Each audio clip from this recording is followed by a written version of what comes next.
자, 오늘은 변화된 새 사람의 삶을 살아라 라는 말씀을 가지고 말씀을 나누기를 원합니다. 여러분, 우리가 예수 그리스도를 믿으면 바로 신분의 변화가 일어납니다. 즉시 우리가 예수 그리스도를 믿으면 이제 하나님의 자녀의 신분의 변화가 일어나요. 전에는 마귀의 자녀였는데 하나님의 자녀가 되어집니다. 그것을 거듭난다라고 그래요. 우리가 하나님의 이 자녀는 즉시로 되어지지만 우리의 삶의 변화는 즉시로 변화되지 않아요. 바로 이 서서히 시간의 정도가 다 다르다라는 거예요. 그래서 우리의 예수 그리스도를 믿고 난 이후에 우리의 삶에 변화되어지는 그 삶을 성화라고 그렇게 얘기를 합니다. 성화. 이 성화는 거듭남은 순간적으로 이루어지만 이 성화의 이 삶은 사람마다 다 달라요. 이 시간의 어떤 흐름에 따라 다 다른 걸 볼 수가 있어요. 오늘 말씀은 우리가 예수 그리스도를 믿고 우리가 새 사람, 거듭난 사람, 성화된 사람, 할렐루야, 그런 사람이 되어졌는데, 그러면은 거듭난 사람, 새 사람, 성화된 삶이 어떻게 나타나는 삶을 살아야 되는지를 말씀하고 있다라는 거예요. 첫 번째로 가장 먼저 말씀한 이 말씀은 새 사람의 무엇을 입어라? 옷을 입어라, 그렇게 말씀하고 있어요. 우리가 거듭나고 변화되어지고 이 새 삶을 살려면 이 옷을 입으라고 사도 바울은 강조한 것을 볼 수가 있습니다. 12절 상반절 보세요. 그러므로 너희는 하나님이 택하사 거룩하고 사랑받은 자처럼, 너희는 하나님의 택한 받은 자다, 너희는 거룩한 자다, 너희는 사랑받는 자다. 우리의 존재가 그런 자라는 거예요. 이 변화된 신분을 이야기를 하는 겁니다. 여러분들은 사랑받기에 충분한 분들입니다. 할렐루야. 이런 거룩한 하나님의 변화된 신분을 이야기를 하는데, 그리고 나서 뭐라고 얘기하냐면 옷을 입으라는 거예요.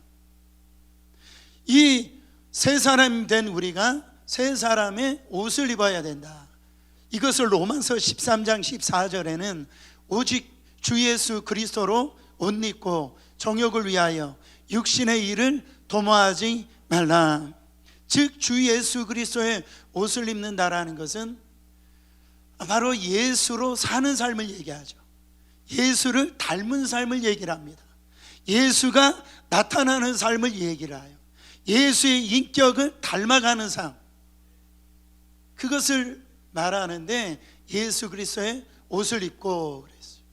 그럼 예수 그리스도의 옷은 어떤 모습으로 나타나느냐? 12절 말씀 다시 한 번 더 봉독해 보세요. 그러므로 너희는 하나님이 택하사 거룩하고 사랑받는 자처럼 긍휼과 자비와 겸손과 온유와 오래 참음을 옷 입고, 또한 13절에 가보면 용서까지 6가지의 옷을 입어야 된다, 그렇게 얘기합니다. 그러니까 긍휼과 자비와 겸손과 온유와 오래 참음과 용서의 6가지 옷을 입어야 바로 새 사람 된, 거듭난 된, 바로 이 하나님의 이 기뻐하시는 하나님의 사람의 삶의 모습이 되어져야 된다라는 거예요. 여러분, 사도 바울은 뭐를 강조하고 있어요? 옷을 입으라는 거예요. 여러분, 왜 사도 바울이 이 옷을 강조할까요? 사랑하는 성도 여러분, 사람이 변화되는 게 쉬워요, 어려워요? 어려워요. 누굴 보면 알아요. 할렐루야. 오늘 설교가 잘 되고 있는 거야. 나를 보면 알아요. 얼마나 변화되기 힘든지 나를 보면 알아요. 사도 바울이 말하는 건 뭐냐면, 우리가 변화되고 싶은 모습 있잖아요. 그 모습의 옷을 입으라는 거예요. 내가 닮고 싶은, 변화되고 싶은 그 옷을, 새 사람 되고 싶은 그 옷을 입으라는 거예요. 긍휼의 사람이 되고 싶으면 긍휼의 옷을 입으라는 겁니다. 겸손의 사람이 되고 싶으면 겸손의 옷을 입으라는 거예요. 내가 바로 희생의 사람이 되고 싶으면 희생의 옷을 입으라는 거예요. 실제적으로 의복 치료라는 게 있습니다. 바로 이 슈트 테라피라고 하는 말을 쓰잖아요. 이게 뭐냐면 옷만 바꿔 입어도 이 사람이 달라지더라는 거죠. 여러분, 마음의 병을 가진 분들이 있죠. 마음에 어떤 이 일 때문에 무너지기도 하고 그 우울감을 가진 분들이 있어요. 그런 분들, 이 마음에 어려움이 있는 분들은요, 대체적으로 밝은 옷을 입질 않는데요. 그냥 어둡고 칙칙한 옷을 입는답니다. 근데 그런 분들에게 밝은 옷을 입혀주잖아요. 그러면 그 사람의 삶이 달라지더라는 거예요. 그래서 옷 하나 입는 것도 굉장히 중요합니다. 여러분, 의사도 다 똑같은 의사가 아니에요. 처음에 초보 의사가 있고 그렇잖아요. 의사 잘 만나면은 이렇게 병을 고칠 수가 있는 거예요. 근데 의사가 되어질 때 뭐를 입혀요? 의사의 옷을 입혀요. 그러면서 서서히 의사로 변화가 되어지더라는 거예요.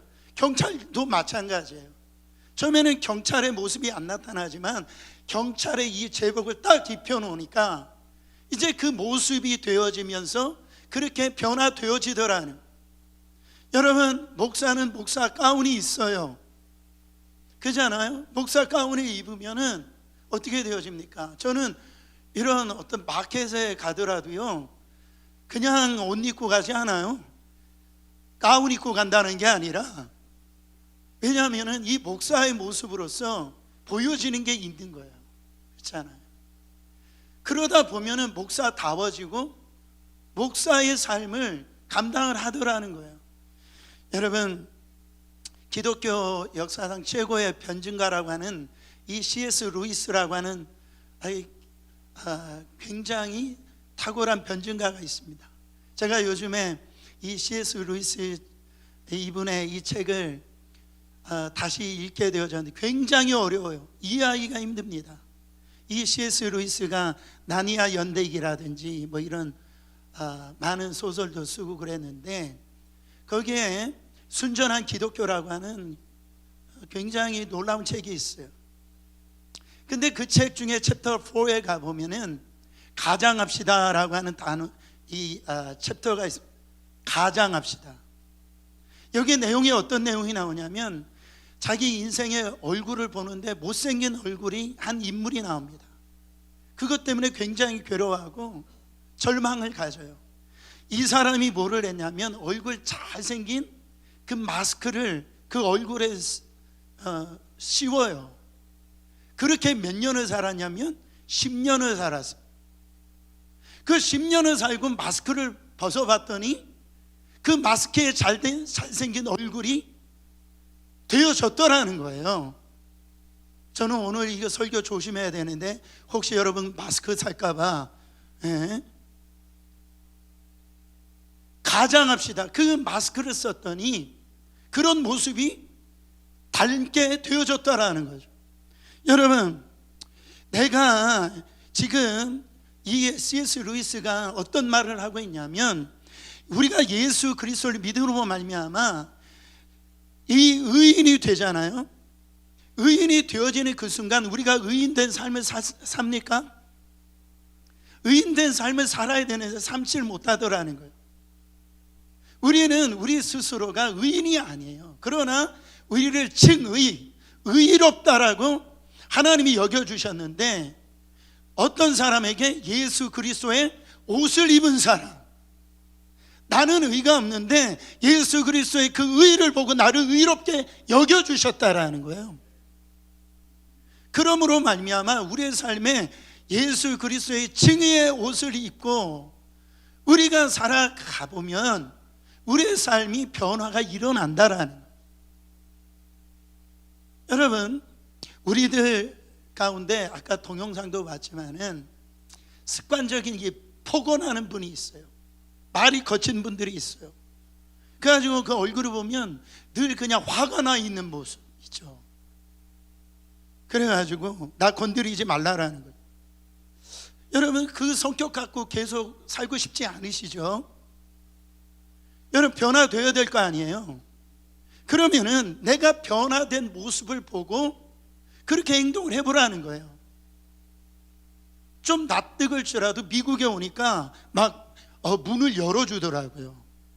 나는 그렇게 원치 않은데, 그런 삶이 아닌데 한번 문을 열어줘보라는 거죠. 자동차 문을 열어줘보라는 거죠. 제가 회개하고 있는 거예요. 자동차 문도 한번 열어보고, 여러분, 말을 좀 부드럽게 해보라는 거예요. 그렇게 하다 보면은 여러분, 그런 사람이 되더라는 거예요.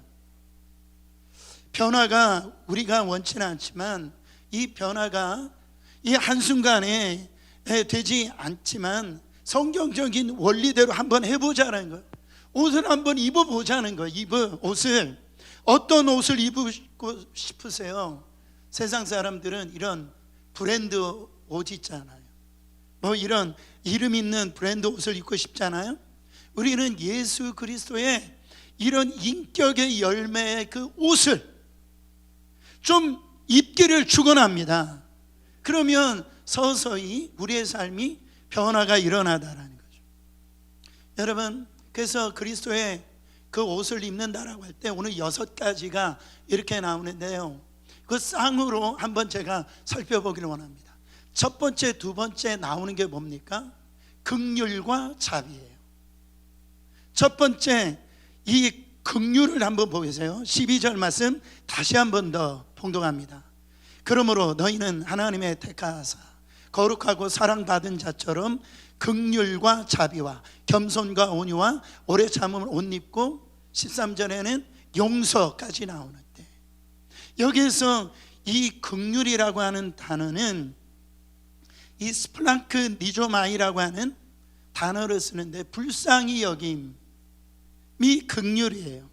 에베소서 2장 4절에 보니까 긍휼이 풍성하신 하나님이 우리를 사랑하신 큰 사랑으로 인하여, 우리 하나님은 긍휼이 풍성하신 하나님이세요.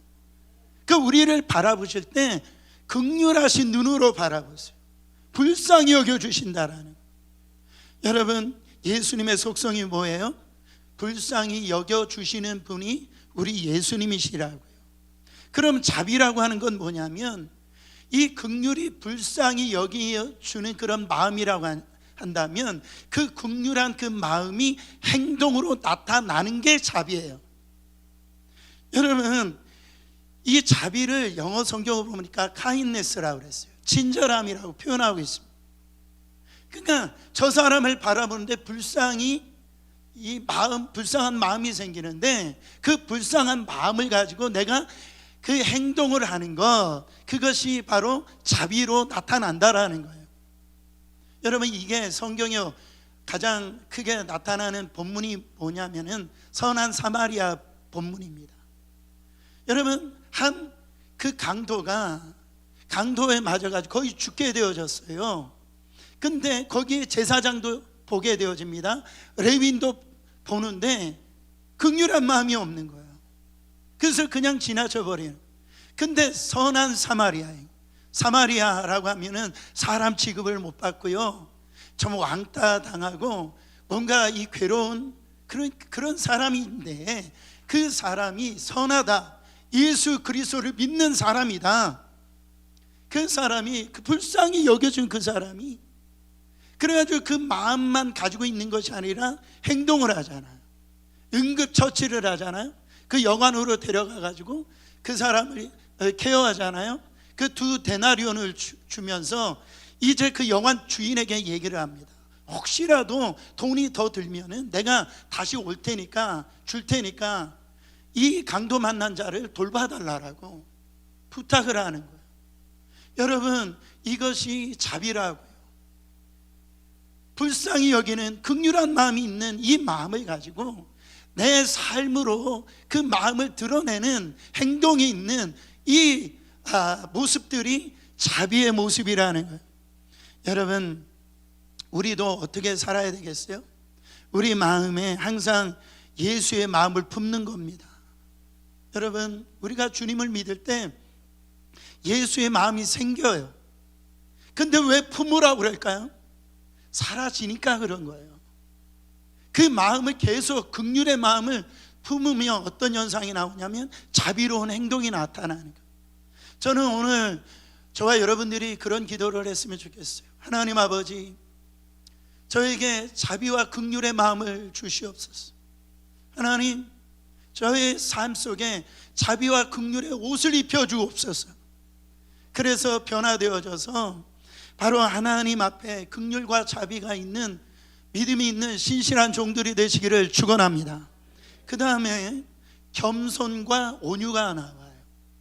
여러분, 이 예수님은 나는 마음이 온유하고 겸손하니 그러셨어요. 여러분, 겸손이란 말이 어떤 의미죠? 겸손이란 말이 1차적으로 낮춘다라는 의미인데, 사실은 이 겸손의 원어적인 의미는 그런 의미보다도 내가 누구인지를 아는 게 겸손이에요. 겸손이 뭐라고요? 내가 누구인지 아는 게 겸손이에요. 내가 예수 만나기 전에 나는 죄인이었어요. 나는 연약한 자였어요. 나는 하나님 앞에 원수된 자였다. 여러분, 나는 다른 사람 앞에 고개를 들 수 없는 자였다. 그걸 자기 자신을 아는 것이, 인식하는 것이, 그게 겸손이에요.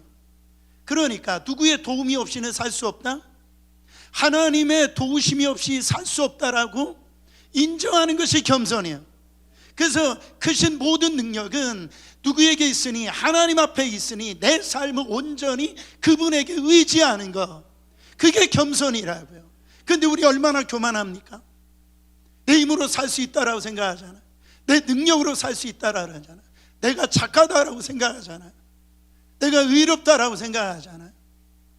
여러분, 그것이 교만이에요. 하나님은 겸손한 자에게 은혜를 베풀어 주신다라고 그랬어요. 겸손한 자에게 은혜가 머무는 거예요. 여러분, 그럼 온유라는 게 뭡니까?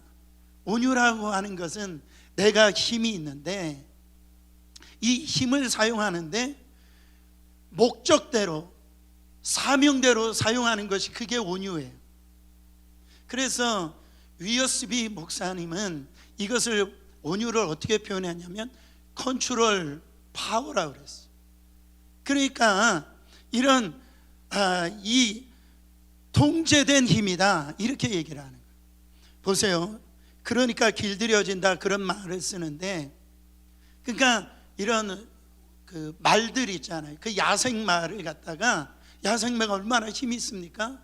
그러니까 이 야생마가 경주말이 되기 위해서는 그게 길들여져야 돼요. 그게 온유예요. 파워가 있어요. 힘이 있어요, 내가. 근데 이게 컨트롤된 힘, 바로 뭐를 위해서? 어떤 목적을 위해서, 어떤 사명을 위해서 이 힘을 사용하는 것이 바로 온유로 나타난다라는. 그게 어디에서 나타나냐면 예수님께서 이 십자가에서 달리셨을 때에, 여러분, 십자가 밑에 있는 사람들이 어떻게 합니까? 예수님을 조롱합니다. 네가 하나님의 아들이라며, 그러면 그 십자가에서 뛰어내려와, 그 우리를 다 멸해, 그렇게 조롱을 하는 거예요.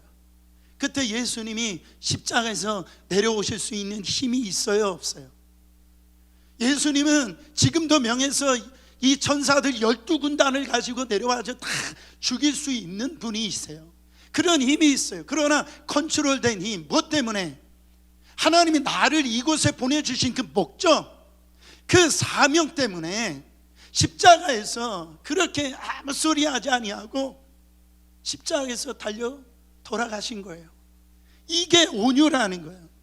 여러분, 우리 속담에 지렁이도 밟으면 꿈틀거린다, 이게 신앙에 너무 안 좋은 속담이에요.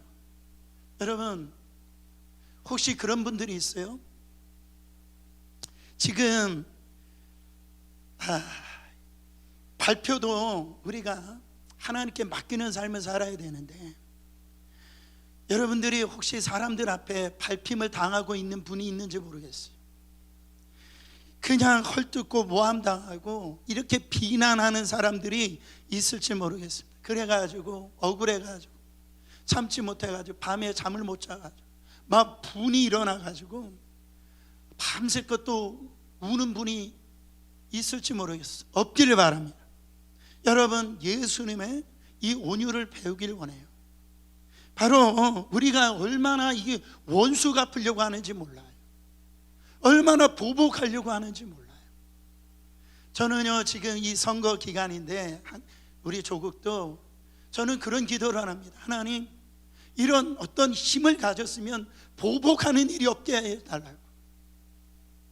우리 안에 여러분, 이런 모든 원수 갚는 걸 누구에게 맡기라고 그랬습니까? 주님께 맡기라고 그랬어요. 바로 우리는 십자가의 그 영광을 드러내는 그런 삶을 사는 모습들이 바로 그게 온유의 삶이라고. 여러분, 그리고 오래 참음과 용서입니다. 우리가 세 사람 하나님이 기뻐하시고 열매 맺는 그런 삶을 살기 위해서는 오래 참음과 바로 용서의 삶을, 이 옷을 입어야 된다라고 말씀하고 있어요. 여러분, 오래 참음이라는 게 뭡니까? 오래 참음이라고 하는 것은 따라합니다. 기다려주는 것이다. 바로 우리가 정죄하는 걸, 비판하는 걸 보면 대부분 이런 부분적인 것만 보고선 그 사람을 비판하고 정죄합니다. 그래가지고 저건 나쁜 사람이야, 저 못된 사람이야, 뭐만 보고? 어떤 한 일부분만 보고. 근데요, 오래 참음이라는 건 뭐예요? 전체적인 것을 다 볼 때까지 뭐 해주는 거? 기다려주는 거. 그게 오래 참음이라는 거예요. 여러분, 독립운동가이자 바로 유명한 그 작가였던 안희숙 여사님, 여러분, 죽으면 죽으리라 읽어보신 분도 있을 줄 압니다. 그 책을 쓰신 분인데, 그분이요, 이 오래 참음에 대해서 이렇게 표현하시더라고요. 예수님께서 이 십자가에 달려 돌아가시기 전에 겟세마네 동산에서 기도하시잖아요. 그때 예수님이 제자들에게 기도해 달라고 부탁을 해요. 근데 제자들이 뭐 하고 있었어요? 다 잠잤어요. 그때 예수님이 뭐라고 말씀하시냐면, 마음은 온유로되 육신이 약하도다. 여러분, 이것을 안희수 그 여사님이 이거를 번역을 어떻게 했냐면 따라합니다. 그럴 수도 있지. 그럴 수도, 이게 너무너무 은혜가 되는 거예요. 뭐 할 수도 있죠? 그럴 수도 있지. 여러분, 우리도 연약하고 넘어질 때가 누군가 와가지고 그걸 가지고 뭐라고 얘기하고 질타하고 비난하고 정죄하지 아니하고 그럴 수도 있어요. 이렇게 얘기하면 얼마나 힘이 될까요? 그 사람이 얼마나 여러분 정말로 힘을 얻을까요? 이렇게 오래 참는 분이 있었기 때문에 사실 우리가 지금까지 살아온 줄 모르겠습니다. 그렇잖아요. 그래야지 성장하는 거예요. 이게 아이들 키울 때 그렇잖아. 아이들이 얼마나 넘어집니까? 얼마나 말을 안 들어요. 그럴 때 부모들이 그 어리니까 그럴 수도 있지, 어떤 한 부분을 보고 그렇게 얘기를 하니까 이 아이가 성장하잖아요. 자라잖아요. 여러분, 그와 마찬가지로 여러분, 우리 안에 어떤 일을 바라볼 때 한 부분을 보고 절대 그 사람을 정죄하거나 비판하지 말기를 예수님의 이름으로 축원합니다. 다 몰라요. 용서 13절 말씀 한번 같이 읽어보세요. 누가 네게 혐의가 있거든 서로 용납하여 피차 용서하되 주께서 너희를 용서하신 것 같이 너희도 그러하고. 저는 용서를 묵상하면서 제 마음 가운데 묵상되어진 거 뭐냐면, 사실 제가 용서를 많이 받고 살았구나. 그러면서 다짐이 뭐냐면, 내가 받은 그 용서 보다도 정말로 내가 더 많은 용서를 하면서 살아야 되겠구나, 그런 고백이 제 안에 나타나다. 여러분, 지금까지 살아오면서 그 용서라고 하는 것을 얼마나 많이 받으셨습니까? 무진장 많이 받으셨어요. 정말 많이 그 용서를 받고 지금까지 살아오셨다라는 거예요. 예수님이 그 알려주신 주 기도문에 이렇게 나오잖아요. 뭐라고 나옵니까? 바로 우리가 우리에게 죄진 자를 사하여 준 것 같이 우리의 죄를 사하여 주옵소서. 이렇게 살아야 된다라는 거예요. 여러분, 우리가 주기도문에 외울 때에, 고백을 할 때 우리가 누군가를 용서해 준 게 있어야죠. 사해 준 게 있어야죠. 그래야 내가 사함받고 내가 용서받을 수 있는 게 아니겠어요? 근데 우리의 삶을 보면 내가 저 사람 용서해 준 게 없어, 사해 준 게 없어, 그러면서 나만 용서받기를 원하고 내가 사함받기를 원한단 말이에요. 그러니까 우리의 삶에 변화된 모습이 나타나지 않더라는 겁니다.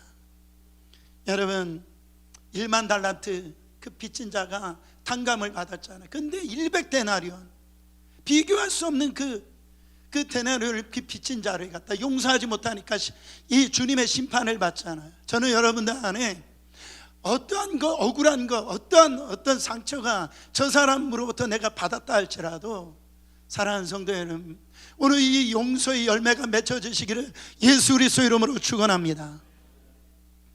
그게 두 번째로, 우리가 변화된 새 사람을 살기 위해서 가장 중요한 게 있어요.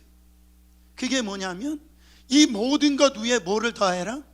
사랑을 더해라. 이 모든 것에 위에 사랑을 더해라. 14절 말씀 같이 읽어보세요. 이 모든 것 위에 사랑을 더하라. 이는 온전하게 매는 띠니라. 앞에 6가지, 긍휼, 자비, 겸손, 온유, 오래 참음, 용서. 한번 같이 해보세요. 긍휼, 자비, 겸손, 온유, 오래 참음, 용서의 그 옷을 입었는데 거기에 뭐가 없으면 안 된다라는 거예요. 사랑이 덮여지지 아니하면 그거 아무것도 아니다라는 거예요. 왜? 사랑이라는 게 저 긍휼과 자비와 바로 그런 온유와 오래 참음, 용서, 이런 모든 것들이 연결해 주는 뭐다? 띠라는 거예요. 우리의 신앙을 온전케 만드는 그 띠라는 거예요. 그러니까 만약에 그 6가지가 그 사랑에 더해지지 아니하는 모습으로 나타난다 한다면, 그것이 때로는 그것이 우리 안에 삶의 의가 되어지고 내 자랑이 되어져서 그게 독이 되어져서 축복이 되지 않는다라는 것이죠. 여러분, 그런 모습이 어디에서 나타납니까? 요한계시록 2장에 보면 초대교회에 여러분 7 소아시아 교회가 나오잖아요. 그 첫 번째 교회가 어떤 교회입니까? 에베소 교회입니다. 에베소 교회는 정말 환상적인 교회예요.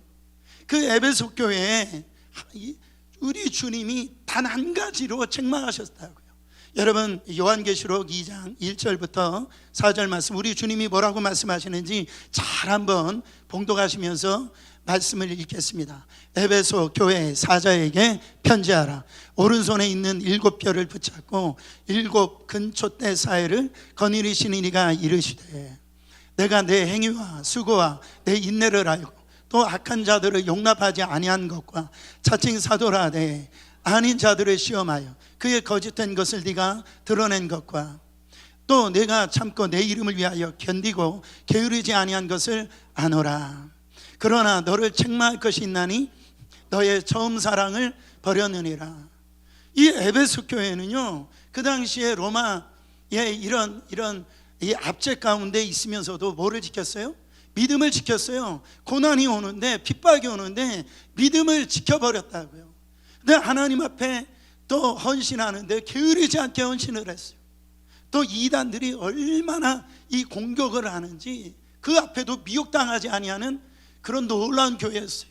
그럼에도 불구하고 정말 무서운 말씀을 하시는데, 하나의 그 책망할 것이 있다라니, 너희들이 처음 사랑을 버렸다라는 거예요. 그러면서 그 다음에 뭐라고 말씀하는지 보세요. 5절 말씀.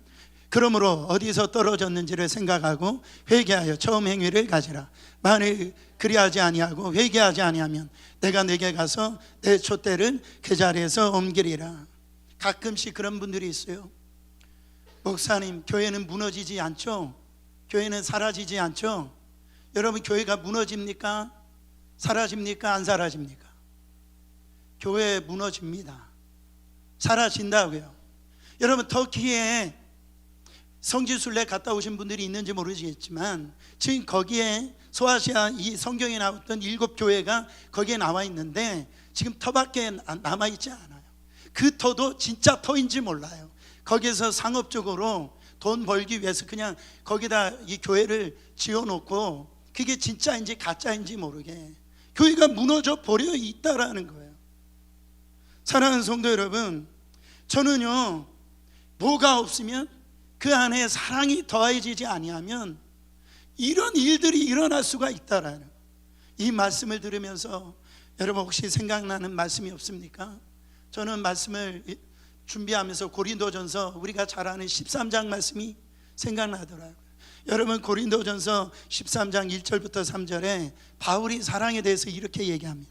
내가 사람의 방언과 천사의 말을 할지라도 사랑이 없으면 소리나는 구리와 울리는 꽹과리가 되고, 내가 예언하는 능력이 있어 모든 비밀과 모든 지식을 알고 또 산을 옮길 만한 모든 믿음이 있을지라도 사랑이 없으면 내가 아무것도 아니요. 3절, 내가 내게 있는 모든 것으로 구제하고 또 내 몸을 불사르게 내줄지라도 사랑이 없으면 내게 아무 유익이 없느니라. 여러분, 이 세상이 돈 때문에 사람을 죽이기도 합니다. 근데 그 돈 가지고 다른 사람이 모두 구제한다 할지라도 여러분, 내 몸을 다 불살아서 그렇게 헌신하고 그렇게 산다 할지라도 뭐가 없으면, 사랑이 없으면 그거 아무것도 아니라는, 꽝이라는 거예요. 여러분, 사랑이 없으면 모든 것이 헛된 것이다. 사랑이 없는 예배, 사랑이 없는 기도, 사랑이 없는 그 헌신, 그거 모든 것이 다 꽝이라는 거예요. 그러니까 사도 바울은 뭘 얘기하고 있어요? 지금 어떤 은사를 받았느냐, 그게 중요한 것이 아니고 그 어떤 은사가 사랑으로 사용되어지고 있느냐, 이것이 중요하단 말이에요. 여러분, 아무리 큰 은사를 받았다 한다 할지라도, 아무리 많은 은사를 받았어도 그것이 사랑이 없으면 그 아무것도 아니라는 거예요. 여러분, 제가 볼 때 성령의 역사나 그 은사나 기적으로, 성령의 그 역사는 어떤 기적이나 능력, 그것으로 판가름 나는 게 아니고요, 사랑으로 판가름 난다라는 거예요. 어떤 사람이 자신이 성령 받았대요. 내가 방언도 하고요, 예언도 하고요, 내가 뭐 이런 신유의 역사가 나타나기도 해요. 그런데요, 그 사람이 사랑하는지 한번 보라는 거예요. 그걸 가지고 이 사랑하는 사람이 되었다라면 그게 성령의 열매고, 그렇지 아니하고 자기를 나타내고 자기를 세우고 그런 모습으로 나타난다면, 다른 사람을 무시하는 사람의 모습으로 나타난다면 그게 성령의 열매가 아니다라는. 여러분, 다른 종교도요 방언이 있어요. 다른 종교에도 그런 능력이 나타난다고요. 여러분, 성령의 역사는 그 열매를 보고 알 수 있는데, 그 열매가 어떤 열매요? 사랑으로 드러나느냐. 제가 정말 두려운 게 있어요. 제가 그런 처음 사랑을 버렸는데도 말씀이 막 너무 잘 되는 거예요. 뭐 목회가 너무 잘 되는 거예요. 여러분, 이러면 되겠습니까? 저는 그런 생각을 해봤어요. 만약에 내가 이 처음 사랑을 잃어버렸는데 말씀을 막 버버리는 거예요. 기도가 안 되는 거예요. 뭐 이렇게 밥을 먹어도 밥맛이 없는 거예요. 여러분, 그러면 내가 왜 이럴까 느끼게 될 거 아니겠어요? 아, 내가 이 처음 사랑을 잃어버렸구나, 이것이 문제였구나, 그 깨달을 거 아니겠습니까? 근데요, 지금은요 어떻게 됐습니까? 그 처음 사랑을 다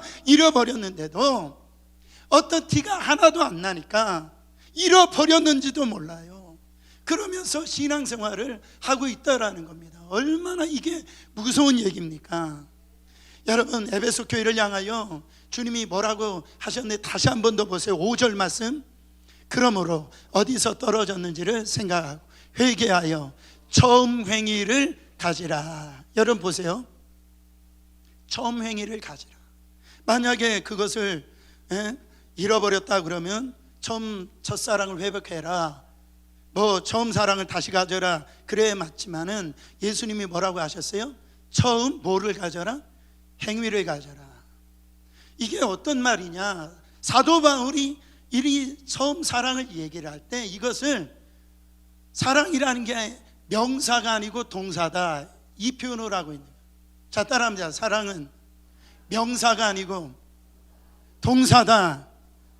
여러분, 사랑이라는 게 우리의 입술로만 하는 것이 아니라 바로 사랑에는 반드시 수고로움, 행동, 헌신으로 나타날 수밖에 없다라는, 사도 바울이 고린도 13장에 사랑을 얘기하면서 여러분 이 15가지의 사랑의 모습을 구체적으로 실질적으로 보여주고 있는데요, 이것을 다 우리가 읽으면 알 수 있는 내용이에요. 뜬구름 잡는 내용이 없어요. 한번 읽어보세요. 사랑은 오래 참고, 사랑은 온유하며, 시기하지 아니하며, 사랑은 자랑하지 아니하며, 교만하지 아니하며, 무례히 행하지 아니하며, 자기의 유익을 구하지 아니하며, 성내지 아니하며, 악한 것을 생각하지 아니하며, 불의를 기뻐하지 아니하며, 진리와 함께 기뻐하고. 7절.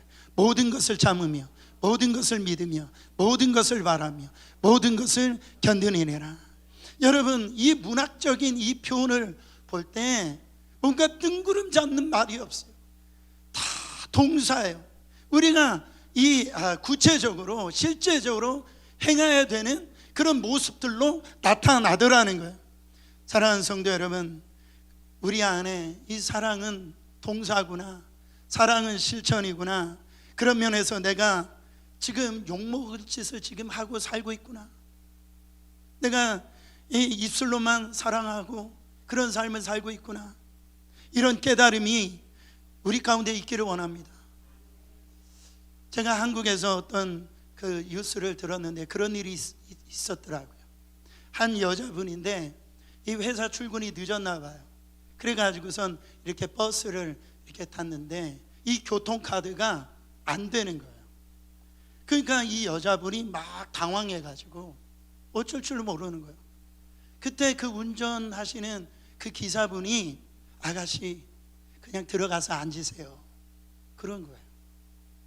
그러니까 그 여자분이 너무너무, 그러면 얼마나 고맙겠어요, 그렇잖아요.